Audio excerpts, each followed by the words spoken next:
রাজ্যের বেকার সমস্যা এবং ক্রমবর্ধমান নেশার দৌরাত্ম্যের বিরুদ্ধে আওয়াজ তুলে শুক্রবার সাংবাদিক সম্মেলন করল ডিওয়াইএফআই ও টিওয়াইএফ এর রাজ্য সংগঠন।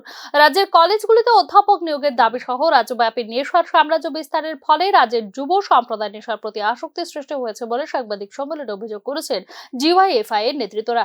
বিভিন্ন সরকারি দপ্তর দিনের পর দিন কোনো না কোনো কারণ দেখিয়ে শূন্যপদ কেন পূরণ করা হচ্ছে না সেই ব্যাপারে ত্রিপুরা হাইকোর্ট রাজ্য সরকারের কাছে জানতে চেয়েছেন। রাজ্যের বিভিন্ন দপ্তরে বর্তমানে প্রায় লক্ষাধিক শূন্য পদ থাকা সত্ত্বেও রাজ্য সরকারের পক্ষ থেকে নিয়োগের ক্ষেত্রে কোনো ধরনের উদ্যোগ গ্রহণ করা হয়নি বলে সাংবাদিক সম্মেলনে জানিয়েছেন ডিওয়াইএফআই এর রাজ্য নেতৃত্বরা। বর্তমানে নেট, স্লেট ও পিএইচডি বেকারের সংখ্যা প্রায় 2000-এর উপর রয়েছে। 2019 সালের তথ্য অনুযায়ী রাজ্যে 22টি ডিগ্রি কলেজ ছিল এবং সেখানে অধ্যাপকের প্রয়োজন ছিল 1390 জন। 2025 সালে বর্তমানে কলেজের সংখ্যা 25, কিন্তু কলেজের সংখ্যা ছাত্রছাত্রীর সংখ্যা বৃদ্ধি পাওয়ার পরও রাজ্যের মুখ্যমন্ত্রী কলেজগুলিতে অধ্যাপকের প্রয়োজন মাত্র 530 জন বলে বিধানসভায় তথ্য দিয়েছেন, অভিযোগ করেছে ডিওয়াইএফআই এর নেতৃত্বরা। আমাদের রাজ্যের পিএইচডি, আমাদের রাজ্যের স্লেট, নেট পাশ করা তার সংখ্যা হচ্ছেন প্রায় 2000-এর উপর।